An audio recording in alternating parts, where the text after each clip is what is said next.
All right, second part to her question is from a coworker. What made it acceptable for a master to hit his servant with the limit of the servant only being laid out for 2 days maximum? And then she asked for the second question, would you please point to the Bible reference? The You know what? I'm not going to be able to give you a Bible reference in the sense that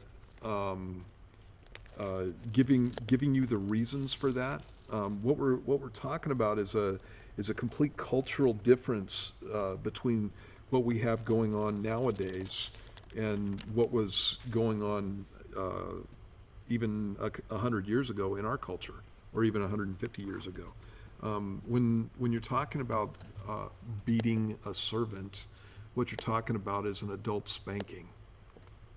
And so in ancient times, actually even all the way up until modern times, if you watch historical movies, and a lot of times the way that this is pictured is in a pretty dramatic way, because of the movies themselves.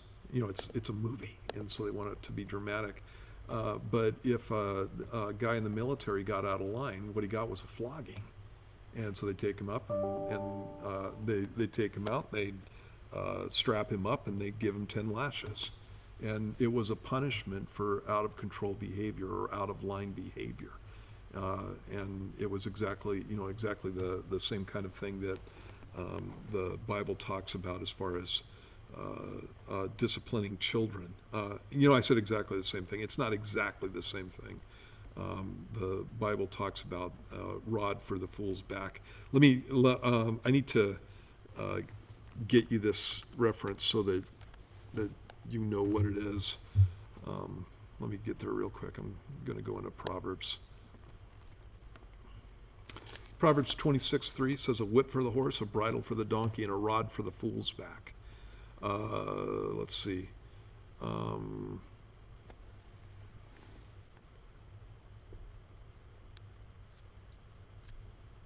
Yeah.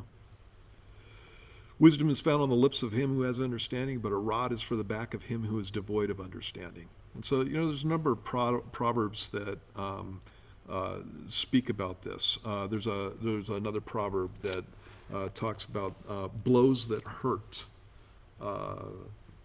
cleanse the heart.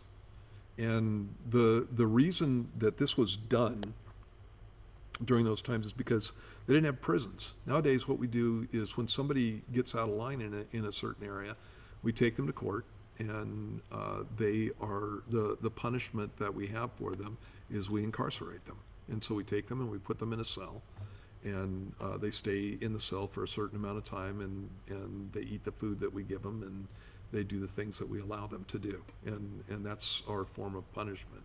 But in ancient times, all over the world, they didn't have that. They didn't do that. They didn't have prisons in the same sense that we do, and so there were things that guys would do that would get them a flogging, and so that's the punishment that we're talking about.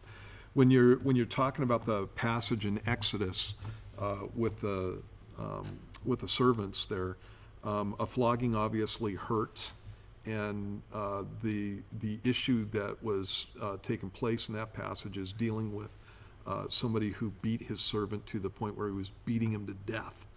And so if you had a situation where a guy was laid out for any longer than 2 days, and especially if he died, then what would happen is the master would be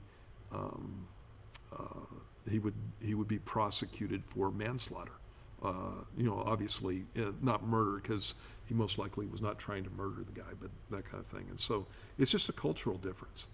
And again, when we look at history, one of the things that we need to make sure that we're not doing is looking back on past history and deciding that we're going to judge them by our standards. And what I'm saying to you is this: I don't know that floggings were a bad thing. I know some. I kind of came from a background where I've known a lot of guys in jail, or who have gone to jail, and to a man, just about every single one of them. I think a good beating would have done them better than Yeah. spending a year in prison, because what happened was they went in and got beefed up in prison, as far as working out, and basically it was vacation time for them. Didn't do them any good at all.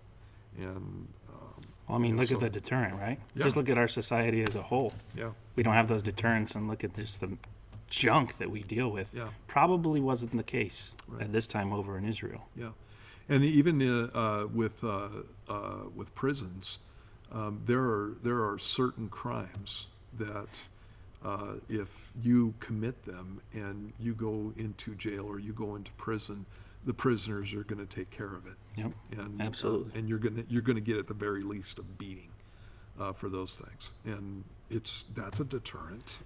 In fact, they segregate those guys on purpose because if they're in general population and they find out their charges, it's an instant altercation. Yeah, yeah, So, exactly. So, again, it's a cultural thing, and so that's what you have going on there. Hopefully that helps. okay, good on that.